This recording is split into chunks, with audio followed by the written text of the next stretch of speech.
स्वागत है दोस्तों आप सभी का अपने चैनल स्टडी IQ वाला में। पावर सीरीज़ का एक और चैप्टर लेकर आ चुका हूँ मैं। आरबी टेक्नीशियन शिफ्ट थर्ड है। 23 तारीख का ये पेपर है जो कि दिसंबर में 2024 में हुआ था। ठीक है, तो शुरू करते हैं। पहला क्वेश्चन है कि एक वर्ग का क्षेत्रफल 4096 सेंटीमीटर स्क्वायर है। एक आयत की चौड़ाई और लंबाई का अनुपात हमें बताना है, जिसकी लंबाई वर्ग की भुजा की दोगुनी है और चौड़ाई की भुजा से 24 कम है। यानी कि हमें B/L पता करना है। ठीक है, पहले एक लाइन से चलते हैं। एक वर्ग का क्षेत्रफल वर्ग का क्षेत्रफल होता है A स्क्वायर, 4096 है। 4096 यानी कि ये किसका रूट हो जाएगा आपका, यानी कि जो 4096 है वह किसका वर्गमूल होगा, वो होगा आपका 64 का। ठीक है ना, क्योंकि जब आप इसका LCM निकालेंगे तो 64 आपका आएगा, यानी कि ये हो जाएगा आपका वर्गमूल। A की वैल्यू आपकी आ चुकी है। ठीक, अब ये पूछ रहा है कि जिसकी लंबाई वर्ग की भुजा की लंबाई की दोगुनी है, यानी कि L बराबर आपका है, L बराबर लंबाई वर्ग की भुजा की दोगुनी है, यानी कि दोगुनी है। ठीक है, तो ये कितना हो जाएगा 128। 64 A का मान और 2 का इसमें गुणा करेंगे तो 128। अच्छा, L आ गया। B की वैल्यू क्या बता रहा है, चौड़ाई बता रहा है कि चौड़ाई की भुजा से 24 सेंटीमीटर कम है, यानी कि A - 24, 24 सेंटीमीटर कम है ना। अच्छा, A की वैल्यू कितनी थी 64, 64 - 24, तो यहाँ आ जाएगा आपका 40। B/L हमसे पूछा है, ठीक है ना, तो क्या पूछा है, चौड़ाई और लंबाई। ठीक है, चौड़ाई की वैल्यू क्या आई है आपकी 40, यही 128, 8 पंजे 40, 8 एकम 8 और 8 छिंग 48, 5/16। ठीक है, अगला क्वेश्चन देखते हैं। एक चोर एक ही स्थान से चलना शुरू करते हैं और वे 5 किलोमीटर प्रति घंटा और 5.5 किलोमीटर प्रति घंटा की चाल से चलते हैं। यदि वे एक ही दिशा में चलते हैं तो उन्हें एक दूसरे से 9.5 किलोमीटर दूर होने में कितना समय लगेगा। ठीक, अच्छा, वो एक ही दिशा में चल रहे हैं तो ये जो आपकी स्पीड है वो घट जाएगी। ठीक है, तो कितनी स्पीड आएगी 0.5। जब 0.5 ये आ रही है तो हमें क्या निकालना है, हमें 1 किलोमीटर प्रति घंटा। ठीक है, अब हमें टाइम निकालना है कि एक दूसरे से कितने किलोमीटर है, 9.5 किलोमीटर, 9.5 किलोमीटर दूर है। ठीक है, होने में कितना समय लगेगा, तो इसमें जो चाल है उसका भाग लगा दो घंटा, यानी कि आपके पास समय निकल के आ जाएगा, टाइम निकल के आपका आ जाएगा। दशमलव से दशमलव कट जाएगा तो ये हो जाएगा 5 एकम 5, 19 पंजे 95 होता है ना, तो 19 घंटे इसका सही आंसर आएगा, 19 घंटे। ठीक, अगला क्वेश्चन देखते हैं। राधिका के शिक्षक, जो टीचर हैं राधिका के, वो 60 वर्ष के हैं। ठीक, जो टीचर हैं वो 60 वर्ष के हैं। ठीक है, राधिका की आयु के 2 गुने से 20 वर्ष बड़े हैं। ठीक है, राधिका की जैसे कोई आयु है, राधिका की आयु हम 20 मान लें तो 20 का दुगना कितना हो जाएगा 40, और 40 से वो कितने बड़े हैं 20 वर्ष बड़े हैं, यानी कि 60। यानी कि ये सेटिस्फाई कर पा रही है वैल्यू, यानी कि राधिका की जो उम्र है वो 20 साल होगी। समझ गए आप लोग।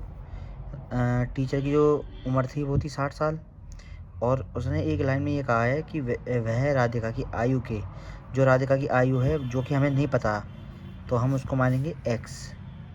ठीक है, आयु के 2 गुने इसका दुगना, फिर ये 20 के बराबर है, और ये वैल्यू किसके बराबर है 60 के। 60 में से 20 घटाएंगे 40 आएगा, 2x बराबर 40 हो जाएगा, x का मान 20 आ जाएगा, यानी कि ये आपकी राधिका की वैल्यू आ गई। ठीक है ना, ऐसे भी कर सकते हैं, ऐसे भी कर सकते हैं, जैसे वैसे कर लो। जल्दी होना चाहिए बस। दो संख्याओं का योग a प्लस बी 58 है। उनमें से एक संख्या दूसरी संख्या से 18 अधिक है।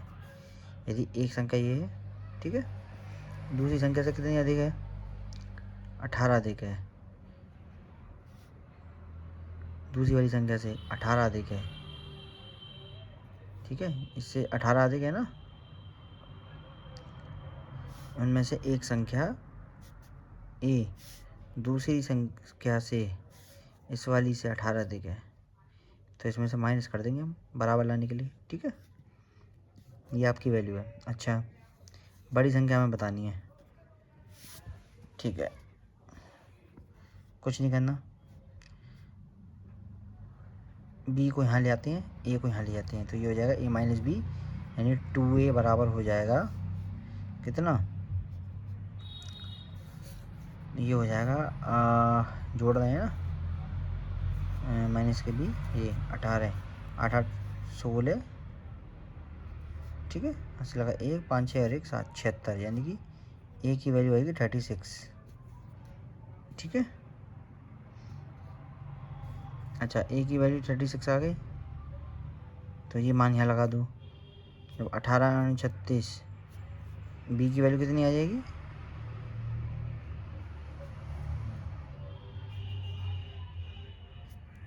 कहीं से मिस्टेक हो रही है, एक मिनट। ये कह रहा है दो संख्याओं का योग 58 है, a plus B equal to 58, ठीक है। उनमें से एक संख्या दूसरी से 18 अधिक है। जैसे a कोई वैल्यू है, ठीक है, ठीक है, और दूसरी संख्या से वो कितने बड़ा है?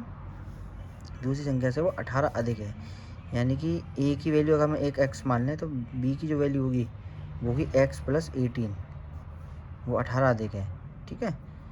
तो इसमें क्या करेंगे हम, ये इसको हटा दो, भी इतने हिस्से को हम यहाँ हटा देते हैं। तो a प्लस बी है ना, तो x प्लस 18 इक्वल टू 58, यानी 2x बराबर कितना हो जाएगा? 8 से 8 कैंसिल, 40, x की वैल्यू आ जाएगी 20, ठीक है। तो a की वैल्यू तो आएगी 20 और इसकी वैल्यू आएगी 38, यानी b का जो मान आएगा, जो बड़ी संख्या है, वो आएगी 38 आएगा इसका आंसर, ठीक है ना। ये मिस्टेक है, इसको काट दो। अच्छा, अगला देखते हैं। यदि वर्ष 2021 में भारत में बेची गई कुल मोटरसाइकिलें कितनी? 25 लाख थी, ठीक है। तो वर्ष 2021 में भारत में GTM द्वारा बेची गई मोटरसाइकिलों की संख्या कितनी थी? अच्छा, GTM की बाइक कितनी बिकी हैं? 5%। तो 5% जो आपकी ये बाइक बिकी हैं, ठीक है, तो हमें 5% इसका निकालना है भाई, ठीक है ना। 2 जीरो से 2 जीरो कैंसिल, तो 1 0 2 0 3 0 पचम 25 के 5 हाथ से लगा 2 5 10 2 12, यानी कि ये हो गया आपका 1,25,000। 1,25,000 है ऑप्शन में, ठीक है भैया। अगला देखते हैं। 1,600 रुपये का 1.25% कितना है? 1.25% निकालना है। 1 और उठा दो, ये हो जाएगा 100, 00 कैंसिल, 16 पंजे 80, ठीक है। 16 दूनी 32, 32 8 40 के 0 से लगा 4, 16 16 4 20, ठीक, 00 से 00 कैंसिल, 20 आएगा इसका आंसर, 20 रुपये, ठीक है ना। 20 रुपये के बराबर है 1.25%। अगला क्वेश्चन देखते हैं। श्री सक्सेना 150 रुपये प्रति दर्जन की दर से कुछ पेन खरीदते हैं, यानी कि वो 12 दर्जन पेन, यानी कि 12 पेन, सॉरी दर्जन बोल रहा है ना वो, 12 पेन खरीदते हैं 150 रुपये का, ठीक है। 12 पेन 150 की खरीदी थी, तो एक पेन कितने की होगी मेरे भाई? 150/12, ठीक है, जो कि कितनी हो जाएगी हमारी? देखो, 4 तिया 12, 3 चौक 12, 3 पंजे 15, 4 से काटेंगे तो 4 एकम 4, एक यहाँ का 4 दूनी 8, यहाँ का 4 पंजे 12.5 रुपये की, ठीक है। एक पेन 12.5 रुपये की है, और बेची कितने की है? बेची है उन्होंने 15 रुपये की। ठीक है, ये है आपका कॉस्ट प्राइस, ये है आपका सेलिंग प्राइस।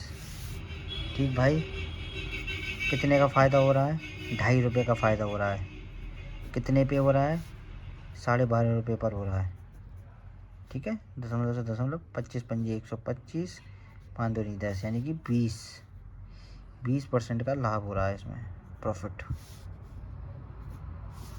ठीक है भाई, 12 पेन थे, 12 पेन 150 रुपये के थे। एक पेन की वैल्यू भाई 12.5 थी। ठीक है, एक पेन बेचा 15 रुपये का, और अंतर कितना है इसमें? कितने का प्रॉफिट हो रहा है? 2.5 रुपये का। किस पर हो रहा है? 12.5 रुपये पर, है ना। तो बस काट कूट के निकाल दिया हमने, 20% आ गया हमारा लाभ। ठीक है, अच्छा, ए स्क्वायर माइनस बी स्क्वायर का इसमें फॉर्मूला लगेगा। ये देखो, दोनों डिजिट सेम है, ये वाली भी डिजिट सेम है, तो इसको ऐसे करेंगे 5.32 प्लस 3.64, 5.32 माइनस 3.64 अपॉन 1.68। ये कितना हो जाएगा? 4 2 6, 6 3 9, 5 3 8 इंटू 1.68 हो जाएगा। इसको जब लेस करेंगे ना, 12 में से 4 जाएंगे तो 8 बचेगा। ठीक, यहाँ 2 बची, तो 12 में से 6 गए तो 6 बचे, 4 में से 3 गया तो 1 बचा। ये कैंसिल हो गया, यानी कि आपका आंसर आएगा 8.96। ठीक है, अगला क्वेश्चन देखते हैं। दो संख्याएं 7:5 के अनुपात में हैं, यदि उनका योग 360 है, यानी कि 7x plus 5x equal to कितना है? 360 रुपये। उनका योग 360 है, तो उनके बीच का अंतर बताना है। तो हमें ये बताना है कि 7x माइनस 5x क्या है। ठीक है, तो 7 5 12 होता है।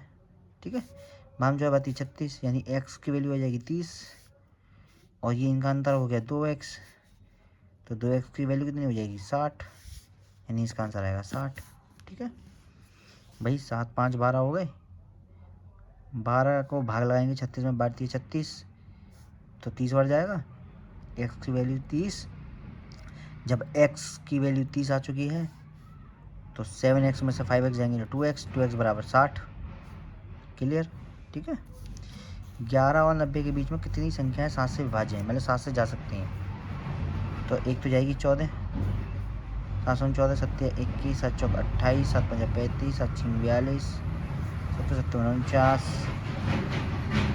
7 8 56, 7 9 63, 7 9 70। ठीक है, फिर जाएगी 77, 77 के बाद जाएगी 84, बस इतनी जाएंगी। काउंट कर लो, 1 2 3 4 5 6 7 8 9 10 11, आगे आंसर 11। ठीक है, अगला देखते हैं। उस समबाहु त्रिभुज का क्षेत्रफल बताओ जिसकी ऊंचाई 6 सेंटीमीटर है। समबाहु त्रिभुज का क्षेत्रफल बताना है जिसकी ऊंचाई 6 सेंटीमीटर है। अच्छा, ऊंचाई बराबर आपको पता होना चाहिए। ऊंचाई बराबर होता है √3a/2। समबाहु त्रिभुज की जो ऊंचाई है वो √3a/2 होती है। ठीक है ना, ये फॉर्मूला आपको पता होना चाहिए। समबाहु त्रिभुज के क्षेत्रफल अगर हमें निकालना है, तो ऊंचाई जो हमें दी है उसकी ऊंचाई ये होती है समबाहु त्रिभुज की। ठीक है, तो h बराबर क्या हो जाएगा मेरे भाई? h का मान दिया है 6। ठीक, तो √3a/2, यानी कि ये हो जाएगा 2 6 12 √3a, यानी कि a बराबर हो जाएगा 4 3 12, यानी कि 4√3। ठीक है ना, क्योंकि 4 3 12 होता है, √3 से 3 कटेगा तो √3 बार कटेगा। ठीक है ना, तो a की वैल्यू आ चुकी है मेरे भाई। अब समबाहु त्रिभुज का क्षेत्रफल,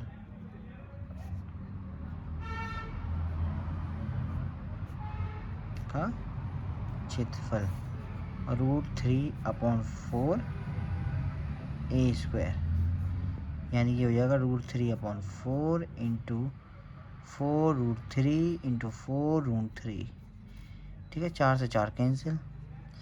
ठीक है, 3 एकम 3, 4 3 12, 12√3 आएगा इसका आंसर। ठीक है, क्लियर? आगे देखते हैं अगला क्वेश्चन क्या कहता है। 9/-16 प्लस -5/-12 का मान क्या है? तो माइनस माइनस कैंसिल हो जाएगा। ठीक है, दोनों को बराबर करना है, या तो एलसीएम ले लो या बराबर कर लो। तो यहाँ क्या करते हैं हम, इनका जो एलसीएम वो 48 आएगा। ठीक है, या तो एलसीएम ले लो या सीधे सीधे इसमें क्या करना है, 3 से गुणा कर दो या 4 से गुणा कर दो। 16 48 हो जाएगा। ठीक है, ये 12 48 हो जाएगा। अच्छा, 16 48, 3 27 माइनस के 27 प्लस 12 48 4 5 20, तो माइनस के 7/48, ये इसका आंसर होगा। ये आंसर इसका। ठीक है, अगला क्वेश्चन देखते हैं। 16% वार्षिक ब्याज की दर पर 3 वर्ष में कितनी धनराशि पर 1056 रुपये का ऐसा ही होगा। यानी कि हमसे बोल रहा है ऐसा ही बराबर PRT/100, यानी कि ऐसा ही कितना दिया है, 1056। P हमें बताना है, R की वैल्यू हमें दे रखी है 16 और 3 ये रहा, 100 ये रहा। ठीक, अच्छा, 4 चौक 16, 4 दूनी 8, 2 बचे, 2 यहाँ गए, 4 छिंग 24, 4 चौक 16। ठीक है, फिर 4 से आएगा 4 छिंग 24। ठीक है, क्या बचा, 2, 4 छिंग 24। फिर 3 से जाएगा, 3 दूनी 6, 3 दूनी 6, यानी P की वैल्यू है वो 22,000 रुपये आ जाएगी आपकी। 2200 रुपये, क्योंकि दो है ना, 00 इधर जाएंगे तो 2200 रुपये हो जाएगी। 2200 रुपये है ऑप्शन में। ठीक है, अगला क्वेश्चन देखते हैं। यदि 7500 रुपये की धनराशि 8% वार्षिक CI पर अर्धवार्षिक बोल रहा है वो, ठीक है, रूप से संयोजित होकर निवेश की जाती है, तो 1 साल के बाद धनराशि क्या होगी? अच्छा भैया, R बराबर 8% है। जब अर्धवार्षिक बोल रहा है तो इसमें 2 का भाग लग जाएगा, क्योंकि आधा है, तो ये हो जाएगा 4%। ऐसी समय हो जाएगा 2। क्यों? क्योंकि 1 साल में 2 छमाही आएंगे, 1 6 माह और 1 6 माह, तभी तो ये हो जाएंगे 12 माह। इसलिए 2 बार आ रहे हैं ना, इसलिए काउंट 2 बार होगा। ठीक है, अच्छा, T भी है हमारे पास, अब R भी है, तो 2 बार करना है मेरे भाई। तो ये हो जाएगा आपका 4/100, यानी कि 1/25, तो ये हो जाएगा 625, और 25 है ये 26, यानी कि 26 यानी 676। ठीक है, हमसे क्या बोल रहा है वो, के बाद धनराशि क्या होगी। ठीक है, तो हमसे वो ब्याज नहीं पूछ रहा है, डायरेक्ट मिश्रण पूछ रहा है। ठीक है, ठीक है, 25 पंजे 625, 25 3 75, 25 से कम 25, 25 दूनी 50, 25 से कम 25, 5 बचा, 25 दूनी 50, 12 छिंग 72। देखो पीछे 2 आ रहा है, 22 छिंग 72, ऑप्शन में भी 2 है। पूरा करके देखना चाहो तो पूरा कर सकते हो। 12 छिंग 72 के 2, ठीक है, हाथ से लगा 7, 12 छिंग 72, 72 84, 84 6 90, 90 और 1 91 का 1 हाथ से लगा 9, 12 छिंग 72 8 80 और 1 81। ठीक है ना, 8,112 रुपये इसका राइट आंसर है। अच्छा, 2 4 6 7 6 7 5 6 10 6 7 2k + 1 9 7 13, इन आंकड़ों का बहुलक 6 है, तो k का मान बताना है। ठीक है, जब सीधे सीधे उसने क्वेश्चन में कहा है कि बहुलक 6 है, ठीक है, तो जब बहुलक ही 6 है तो ये किसके बराबर हो जाएगा, 2k + 1 बराबर 6 हो जाएगा। क्यों होगा? क्योंकि काउंट करो, 1 2 3 6, ठीक है, और 6 तो यहाँ है नहीं।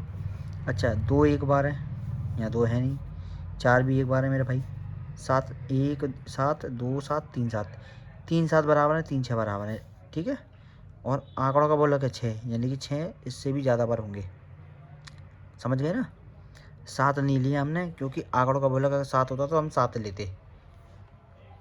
ठीक है ना, आंकड़ों का बहुलक, यानी कि इस आंकड़ों में जो आंकड़ा दिया गया है इसमें जो बहुलक है, यानी बहुलक का मतलब सबसे ज़्यादा बार जो आया हुआ है वो 6 है, वो उसने क्या रखा है हमसे, इसलिए हमने 2k+1 बराबर 6 रखा है। ठीक है, तो 2k का मान कितना हो जाएगा 5, यानी k की वैल्यू कितनी आएगी 2.5। ठीक है, ये इसका आंसर है। अगला देखते हैं, 1 + cot² theta into 1 + cos theta into 1 - cos theta minus 1 - sin theta, दूसरे ब्रैकेट में 1 + sin थीटा, और फिर एक और ब्रैकेट है इसमें लिखा है 1 + tan² थीटा। इसका हमें मान निकालना है। ठीक है, ये कितना हो गया मेरा भाई, ये हो गया cos² थीटा इंटू ये हो गया 1 - cos² थीटा, ये हो जाएगा 1 - sin² थीटा। ठीक है, ये हो जाएगा sec² थीटा। ठीक, तो sec² थीटा ये हो जाएगा, ये क्या होगा आपका sin² थीटा, ये क्या होगा आपका cos² थीटा, sec² थीटा। ठीक है, यहाँ तक कोई दिक्कत। ये क्या हो जाएगा आपका 1/sin² theta into sin² theta cos² theta, ये हो जाएगा 1/cos² थीटा। ये एक दूसरे से कट जाएंगे, 1 - 1 = 0, यानी कि इसका आंसर आएगा 0। ठीक, हमको ये पता होना चाहिए कि 1 + cot² थीटा = cosec² थीटा होता है। ठीक है ना, ये आपको पता होनी चाहिए कि 1 + cot² थीटा बराबर होता है cosec² थीटा। ठीक है, 1 + tan² थीटा होता है आपका sec² थीटा। ठीक, और 1 - cos² थीटा होता है sin² थीटा। ये जो फॉर्मूले हैं ये हमको पता होने चाहिए ट्रिग्नोमेट्री में।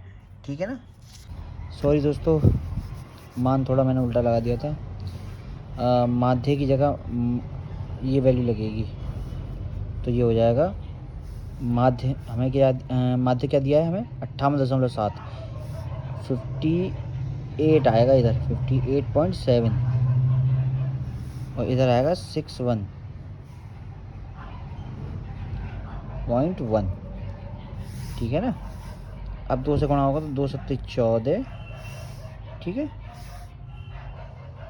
2 × 7 = 14, 2 × 8 = 16 के 6, हाथ से लगा 1, तो 5 × 10 और 1 = 11, ये इसकी वैल्यू हो जाएगी। ठीक है, 116.4। ठीक है, और ये 61.1 है। ठीक है ना, अच्छा अब क्या करेंगे हम, अब इन दोनों जोड़ेंगे, 4 और 1 = 5, ये हो जाएगा 5। ठीक है, 4 और 1 = 5, 6 और 1 = 7, ये वैल्यू होगी 7। ठीक, और ये हो जाएगा 6 और 1 = 8, और ये हो जाएगा 1। ठीक है, अब कटेगा। ठीक है ना, एक बार और कंफर्म कर लेते हैं हम लोग, कुछ गलती तो नहीं करी हमने दोबारा। 2 × 7 = 14 के 4 से लगा 1। ठीक है, और 2 × 8 = 16, 16 और 1 = 17, 4.2 × 7 = 14, 4 2 × 8 = 16 और 1 = 17 के 7 हाथ से लगा 1, 2 × 5 = 10 और 1 = 11। ठीक है, ठीक, जो सर पहुँचेंगे तो 4 और 1 = 5, 7 और 1 = 8। ठीक है, इसको काट दो अभी, ये होगा 3m बराबर, ये हो जाएगा 4 और 1 = 5। ठीक, 7 और 1 = 8। ठीक है, और ये हो जाएगा 1, 6 और 1 = 7, यानी कि 17। m बराबर होगा 3 × 5 = 15। ठीक है, 2 यहाँ आ जाएगा, 3 × 27 और 3 × 5 = 15, ये आएगा इसका आंसर। ठीक है, दोबारा और समझ लेते हैं एक और बार। ठीक है, क्वेश्चन में हमसे कहा गया है आंकड़ों के एक समुच्चय का माध्य और बहुलक 58.7 और 61.1 है, तो माध्य का बताओ। तो जो हमारा ये फॉर्मूला होता है बहुलक का, वो होता है 3 माध्य का यानी माध्यिका में 3 का गुणा माइनस माध्य में 2 का गुणा, ठीक है ना, इजिकल टू बहुलक। तो इसमें बहुलक की वैल्यू जो थी वो थी हमारे पास 61.1 और जो माध्य थी वो थी हमारे पास 58.7। 2 का 58.7 में गुणा किया, ठीक है, तो कितना आया, ये आया आपका 170.4। ठीक,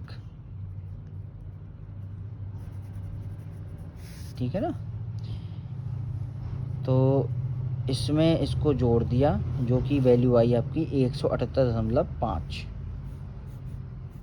ठीक, जोड़ने के बाद 3 से भाग लगा दिया जो कि 59.5 आ गया आपका। ठीक है, अगला क्वेश्चन देखते हैं। एक टंकी में 2 नल लगे हैं। नल बी टंकी को 45 मिनट में खाली कर देता है, ठीक है, लेकिन नल ए केवल 30 मिनट में भर सकता है। यानी कि ए जो भर रहा है वो भर रहा है 30 मिनट में पॉजिटिव, जबकि बी नेगेटिव है क्योंकि वो 45 मिनट में टंकी को खाली कर रहा है। तो इनका जो एलसीएम आएगा 90 आएगा। 3 त्रिका 9, 45 दूनी 90। 2 की क्षमता से ये खाली कर रहा है, ये 3 की क्षमता से पानी को भर रहा है। रोहित ने अनजाने में दोनों नल चालू कर दिए, लेकिन 30 मिनट बाद उसने अपनी गलती का एहसास हुआ और बी को बंद कर दिया। यानी ये टंकी चली थी आधा घंटे भाई। तो जब आधा घंटे चली थी तो ये कितने यूनिट से भर रहे हैं, दोनों मिलके भरेंगे आधा घंटे तक, तो ये कितना भर पाएंगे, 30। भाई 30 भाग ही तो भर पाएंगे। अच्छा 30 भाग भर पाएंगे, तो 90 में से 30 गए तो कितना बचा, 60 शेष बचा। समझ गए ना। दोनों टंकियों को चलाया मैंने, रोहित मैं हूँ, ठीक है ना, मैंने दोनों टंकियों को चलाया। तो एक की क्षमता से आधा घंटे बाद जब मैं बंद करूँगा तो कितनी टंकी भरेगी, आधा घंटे में 30 ही तो भरेगी एक ही यूनिट से। 30 जब भर जाएगी तो 90 में से 30 घटाएंगे तो 60 बचेगा। तो उस 60 वाले हिस्से को भरना है मेरे भाई। तो 60 वाले हिस्से को भरने के लिए हमने किसको चलाया है। अब इसके बाद टंकी को भरने में कितना समय लगेगा हमें ये बताना है, ठीक है। जब बी को बंद कर दिया है तो अब ए से भरा जाएगा। जब ए से भरा जाएगा तो 3 से भाग लगाया जाएगा, यानी कि ये 20 मिनट में भर जाएगी मेरे भाई। ये इसका आंसर है, ठीक है। अगला क्वेश्चन देखते हैं। 1/4 पे घात है -1/2। तो जब -1/2 दे दिया है तो यानी कि 1/4 नहीं रहा, ये हो गया अब 4 पे घात 1/2। ठीक है, 4 जो होता है वो 2 का वर्ग होता है इंटू 1/2, यानी कि इसके जो आंसर आएगा वो आएगा 2। ठीक है ना। अगला क्वेश्चन देखते हैं। वंदिता ने 5 विषयों हिंदी, गणित, अंग्रेजी और संस्कृत तथा विज्ञान में औसतन 80% अंक प्राप्त किए, जहाँ प्रत्येक विषय के अधिकतम अंक 105 थे। ठीक है, यदि वंदिता ने हिंदी में 89 अंक, संस्कृत में 92, गणित में 98 और अंग्रेजी में 81 अंक प्राप्त किए, तो विज्ञान में कितने अंक प्राप्त किए। ठीक है, ये औसतन है मेरे भाई, ठीक है। अच्छा जी, प्रत्येक विषय के अधिकतम अंक कितने हैं, 105, सब्जेक्ट कितने हैं 5, तो ये हो जाएंगे 525 कुल अंक। ठीक है, इतने नंबर का पेपर है मेरे भाई। और नंबर कितने आ चुके हैं, 89, एंट्री कर लो भाई, 89, 92, 98 और 81। 9 और 1 10, 8 और 10 के 0। ठीक है, 20 हो गया ना जी, तो 2 ही आ गया। तो 10 और 10 20, 20 और 2 यहाँ ले आओ, 30 36 हो गया, 360। अच्छा एक बार और कर लेते हैं टोटल, कहीं गलती ना हो जाए दोबारा कि 9 2 11 9 8 8 16 1 17 17 2 19 19 और 1 20 के 0 से लगा 2 8 2 10 10 और 18 कितने हो गए, 28 28 और 8 कितने होते हैं, 36 36 360। इतने नंबर इसके आए हैं। ठीक है मेरे भाई, ये तो वैसे विज्ञान में कितने अंक प्राप्त किए हैं, अब कितने नंबर आए हैं उसके हमें निकालना है। औसतन नंबर कितना है, 80% नंबर आए मेरे भाई इसके।